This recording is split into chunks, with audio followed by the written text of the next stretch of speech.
Hey guys, it's Last Brohican, and I'm coming at you with another review of a game of Will It Live Up to the Hype?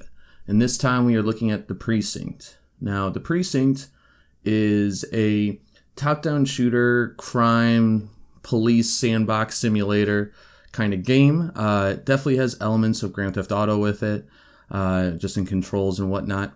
But you play as a up-and-coming officer just released from the academy in a crime-ridden 1980s city where you alone clean up the crime.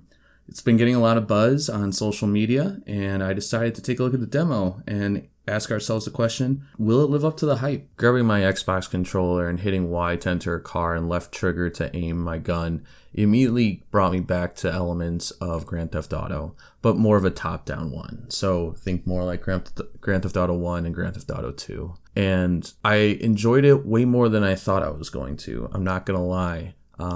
The environments are destructible, so when your car skids into some awnings and things of that nature, you'll see damage. You know, your cars are just going to comically bounce off. Hitting other cars is also just kind of like this goofy but realistic bumper car sort of thing. You know, the game really does have potential. I mean, I would love to see more elements of what they're going to do from a sandbox and simulation perspective, but I'm not mad about what I've seen so far. You do all the normal stuff that cops do. You walk a beat, you chase bad guys, you arrest bad guys, you issue parking tickets.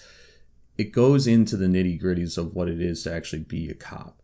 And then it also appears that there's going to be larger story elements to the game as well. And that's where, as I mentioned, I hope that there is more like simulation aspects to the game.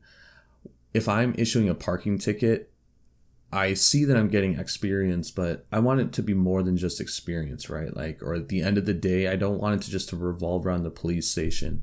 I would love to see elements of like going home, for instance, or doing things outside of it. I think those are what make games like Grand Theft Auto a lot of fun, is that it's not just completing the main story mission and moving through it. It's the world around you.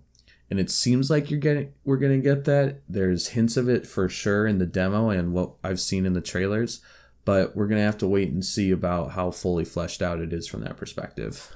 Now, if it is just simply a game focused on you being a cop, doing some of the minor tasks to build your way up, and then hitting a larger storyline, as we saw with Rockstar's detective game, LA Noire, I don't think it's going to make it a bad game. I think it'll still be a very solid game. I would just hope to see, or I just think it would maybe be limiting itself to a certain degree if we only stuck to being a cop 24/7 in the game. Either way, I definitely liked what I saw in the demo, and I highly recommend you downloading it as well and giving it a try.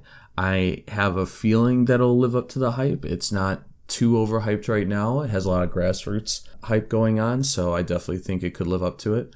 And I can't wait to fully review it in 2025. And so that's all that I have for this video, gamers. As always, this is your host, Last Brohican, and take it easy.